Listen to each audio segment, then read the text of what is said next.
भैया था। हाँ देखिए जो आए थी कबीरदास पढ़ाऊंगा। हाँ तो हम पढ़ेंगे कबीरदास। कबीर का परिचय पढ़ेंगे हम। कबीरदास की जीवनी के बारे में थोड़ी कुछ बातें करेंगे। आपके कबीरदास का पाठ कहने में मौजूद है। चलो, कबीर के जन्म और मृत्यु के बारे में अनेक किंवदंतियां प्रचलित है। नहीं, किंवदंती का मतलब होता है कहावत है। मतलब है कहावत है जो प्रचलित थी। वहां की मृत्यु ने जन्म के ऊपर कहा जाता है कि सन 1398 में काशी में उनका जन्म हुआ और सन 1518 के आसपास मगर में उनका देहांत हुआ। देहांत को मतलब मृत्यु हुई थी। कण की कबीरदास जी की मृत्यु हुई थी वही 1518 में, जन्म 1398 में। कबीर ने विविध शिक्षा नहीं पाई थी, परंतु सत्संग पर्यटक द्वारा अनुभव उन्हें ज्ञान प्राप्त था। यानी कि कबीरदास है नहीं स्कूल वाले बना नहीं गया था, कहीं तो बना नहीं गया था, तो भी अना का तो ज्ञान प्राप्त तो अना पर्यटक यानी कि घूमा फिरा को ने सब सबको भाई तो अना है ज्ञान तो गणे कबीरदास से ज्ञान तो देख ली जो सुरा आई किताब लेने वीडियो देखा वाला। भक्तिकालीन निर्गुण संत परंपरा के प्रमुख कवि कबीर की रचनाएं मुख्यतः ये कबीर ग्रंथावली, ये जो मैंने यहाँ लिखी मेरी कबीर ग्रंथावली में संग्रहित है, किंतु कबीर पंथ में उनकी रचनाओं का संग्रह बीजे नामक प्रमाणित माना जाता है। यानी कि सबसे प्रमाणित ग्रंथ कसो माना जाए कबीरदास जी को बीज कसो माना जाए। इस सब गण में संकलित है गुरु ग्रंथ ने कबीर ग्रंथावली बीजक नामक ग्रंथ में कबीरदास जी की सब रचनाएं क्या संकलित है बीजक के अंदर संकलित है। कबीर अत्यंत ही उदार अच्छे व्यक्तित्व का निर्भय तथा श्रद्धाग्रस्त संत थे। राम और रहीम की एकता में विश्वास रखने वाले कबीर ने ईश्वर के नाम पर चलने वाले हर तरह के पाखंड को मतलब डोंगी रहे हो नहीं उनको जैसे कोई आने न्यू हो जा जैसे कोई पंडित अंडी आवे ना अपने घरे पर सबके घरे आए तो वीडियो देखा आपके बना के भी घरे आता है, मैंने अपने घरे भी आए से तो भी क्या कहेंगे आप ये हमें ये दान नहीं करवाओगे या आप हमें 100 रुपये नहीं दोगे तो आपके घर में वो हो जाएगा, आपके घर की बकरी मर जाएगी, भैंस मर जाएगी। तो ये पाखंडी लोग रहे नहीं वाह ने कबीरदास ईश्वर यानी कि एक ही ईश्वर पर ब्रह्म या एक परमात्मा पे विश्वास करता है। मतलब ये जैसे कि आपने और कवि जैसे कि सूरदास है नहीं विगाय कृष्ण भक्ति के ऊपर, जैसे तुलसीदास है राम भक्ति के ऊपर, पर कबीर गण मानता पर ब्रह्मा या परमात्मा मानता। इन्होंने अपने काव्य में धार्मिक सामाजिक भेदभाव से मुक्ति मनुष्य की कल्पना की है। प्रेम ईश्वरीय प्रेम ज्ञान और वैरागी गुरु भक्ति संत और साधु महिमा के साथ आत्मबोध और जगत बोध की अभिव्यक्ति अन्य काव्य में इनके काव्य में हुई है। कबीर की भाषा सहज और उनकी काव्यात्मक शक्ति है। जन भाषा के निकट होने के कारण उनकी काव्य भाषा में दार्शनिक चिंतन को सरल ढंग से व्यक्त किया गया है। यानी कि उन्होंने सतुगड़ी भाषा में लिखा था ने कबीरदास जी ने लिखा था जो सरल भाषा थी जो गणना के जैसे अनागा आपने दोहा पढ़ा है नहीं तो आपने वना जुजू पढ़ी ने भी हम जी शकम। हाँ ये भी देखा है आपने कबीरदास जी जो ये साखियां नहीं अण पाठ में जो काव्य है कबीरदास जी को यानी कि साखियां नहीं जो पाठ में आपने वना की जो साखिया की क्या करा व्याख्या करा। मान सरोवर सुभर जल हंस कली कराए मुक्तापन मुक्ता चुके अब उड़ अनंत जाए। तो आपने शब्द अर्थ देखा तो मानसरोवर को मतलब हिमालय में एक पवित्र समुद्र सुभरा यानी कि समुद्र भरियो करे वन में क्या कर रहा हंस क्या कर रहा क्रीड़ा कर रहा ने क्या कर रहा मुक्ता यो है नहीं मुक्ता पल्या मुक्ता चुकी यानी कि हंस क्या कर रहा वन में मोती चुकी रहा अब उड़ी अनंत ना जाए। तो अण पंक्ति को वर्णन कर प्रस्तुत अवतरण में कबीरदास जी कहते हैं कि एक हिमालय पवित्र सरोवर से भरा हुआ है जिसमें क्या कर रहे हैं हंस क्रीड़ा कर रहे हैं और मोती चुग रहे हैं। इसी प्रकार जो हमारा समाज है उसमें मानव रहते हुए और समाज के मोह माया को छोड़कर क्या कर रहा है यहाँ पे ये मोती चुगने की कोशिश कर रहा है पर परमात्मा की भक्ति से विलुप्त या अलग है। हम दूसरे वाक्यों को दूसरी पंक्ति में दूसरे दोहे में आते हैं कबीरदास जी की। प्रेमी ढूंढत में फिरो प्रेमी मिले ना कोई प्रेमी को प्रेमी मिले सब विषमृत होए। तो कबीरदास जी की यह पंक्ति प्रस्तुत पंक्ति में पहले मैं शब्द अर्थ बताऊं आपको। एक प्रेमी का मतलब है इसमें ईश्वर या परमात्मा, ढूंढत का मतलब ढूंढना, मैं का मतलब मैं, फिरो का मतलब घूमना, प्रेमी को मतलब एक प्रेमी अपनी,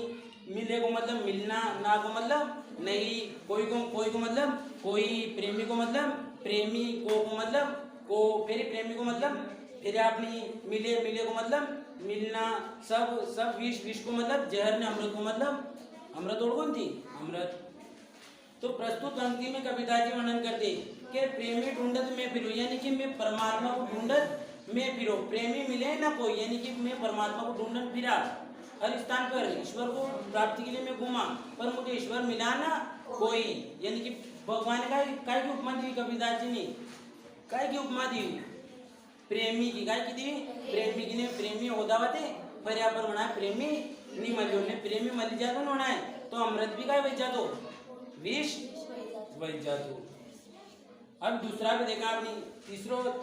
तीसरो पद है ना, तीसरो दो है, हस्ती चढ़ी ज्ञान को सहज दुलिचा डारी, स्वान रूपी संसारे भूगन दे जग मारी। हस्ती चढ़ी ज्ञान की सहज दुलिचा डारी, यानी प्रस्तुत पंक्ति में कबीरदास जी वर्णन करते हैं कि जो व्यक्ति हस्ती चढ़ी ज्ञान की, जैसे कि एक हस्ती का मतलब ज्ञान, जैसे हाथी, हस्ती का मतलब हाथी, हाथी के ऊपर चादर डाले हुए कोई भी व्यक्ति जा रहा है तो हाथी जैसे संसार में कहीं भी व्यक्ति ज्ञान प्राप्त करना है, क्या करना पड़ेगा, ज्ञान प्राप्त करना है, पूरी सांसारिक मोहमाया क्या करना पड़ेगा, त्याग करना पड़ेगा। उनके बाद जैसे एक समाज में हाथी निकले नहीं तो कतरा टिकटा उनके ऊपर बसी है नहीं, तो अब आपने भी अशो अलग काम करा नहीं, या आपने ज्ञान प्राप्त करा के लिए आपने जैसे ज्ञान प्राप्त करा, आपने कतरा पढ़ा जैसे तो आपने याद दिया, जुजू याद दिया गया चल तो वही को नहीं, तो आपने पढ़ा तो अपना याद रहेगा। तो अनेक प्रकार की हस्ती चढ़ी ज्ञान की, यानी कि ज्ञान जब भी गण व्यक्ति ज्ञान आवे नहीं, गण व्यक्ति के पास ज्ञान की प्राप्ति है नहीं, तो जो तो अंधकार या अज्ञानी उपाय वजह दूर वजह नहीं, यो कति भी आज अपना भगवान ईश्वर की परमात्मा की प्राप्ति वेगा।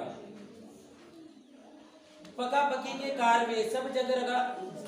पका पकी के कारवे सब जग रहा भुलान, निरपका होए के करी भजे सोए संत सुजात। प्रस्तुत पंक्ति में कबीरदास जी वर्णन करते हैं कि व्यक्ति पका पकी यानी पक्ष विपक्ष या तर्क वितर्क, जैसे कि ये हिंदू है ना मुस्लिम है, क्या हिंदू है ना मुस्लिम, तो आपने क्या करा, हिंदू तो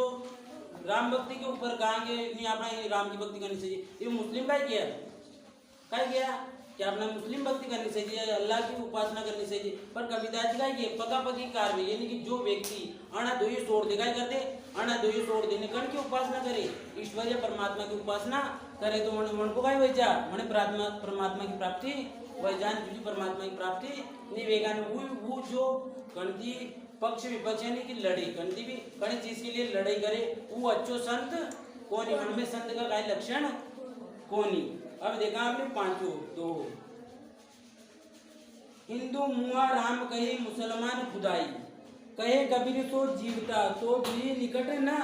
जाए। प्रस्तुत पंक्ति में कबीरदास जी कहते हैं कि हिंदू काय के मोए, हिंदू काय के मोए राम के, ने मुस्लिम काय के मोए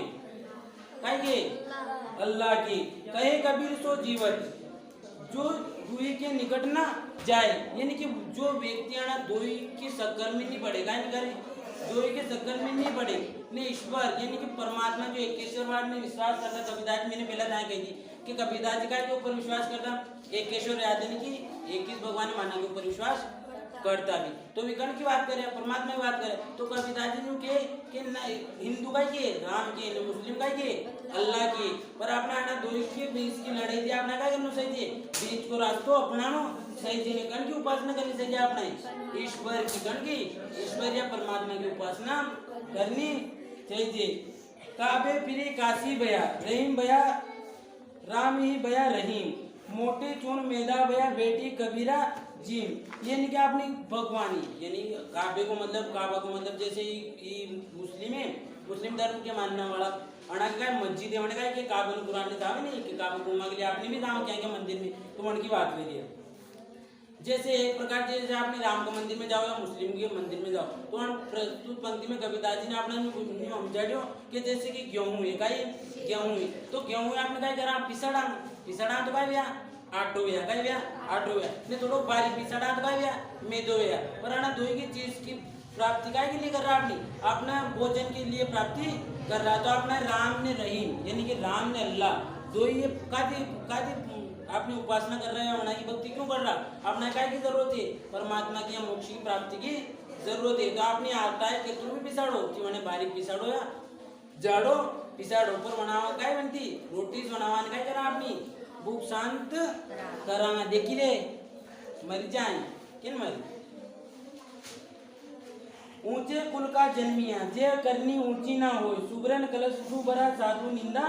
सो। यानी कि प्रस्तुत पंक्ति में कविताजी वर्णन करते हैं कि कोई व्यक्ति ऊंचे कुल में जन्मने से यानी कि ऊंचे कुल में जन्मिया जे करनी ऊंची ना हो। ये जैसे कोई भी व्यक्ति जैसे राम में तो राम ऊंचा कुल में जन्मिया है नहीं तो वहाँ अच्छा काम करिए अपना मालूम है। अच्छा राम के वहाँ कोई व्यक्ति जन्म तो कोई भी व्यक्ति जन्मियो ने वो काय करे दारू वारू पे अरे कण मन काय मारे या काय गलत काम करे तो कोई भी व्यक्ति ऊंचा कुल में जन्मा दिया ऊंचो व्यक्ति वही सके गए नहीं वही सके का वही सके वो अच्छा काम करे अच्छा कर्म करे जैसे कह दिया वो काय दिया ऊंचो व्यक्ति या अच्छो व्यक्ति वेगा सुबरन भरा कलश से सुबरन कलश सुभरा साधु निंदा सो। यानी कि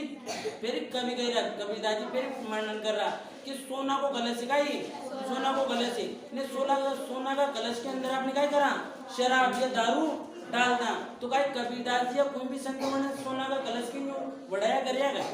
या उनको क्या कि अच्छो काम करेगा नहीं करे वो तो गलत ही काम है। तो कोई व्यक्ति भले वो इन ऊंचा में जन्मी जा काय वजह जन्मी जा तो ये फर्क नहीं पड़े उनका कर्म काय होना चाहिए अच्छा होना चाहिए श्रेष्ठ कर्म वेगा जैसे सच्चो काम कर सके नहीं तो दार गुड्डे रे से दुआ कर दे बंद हो गए।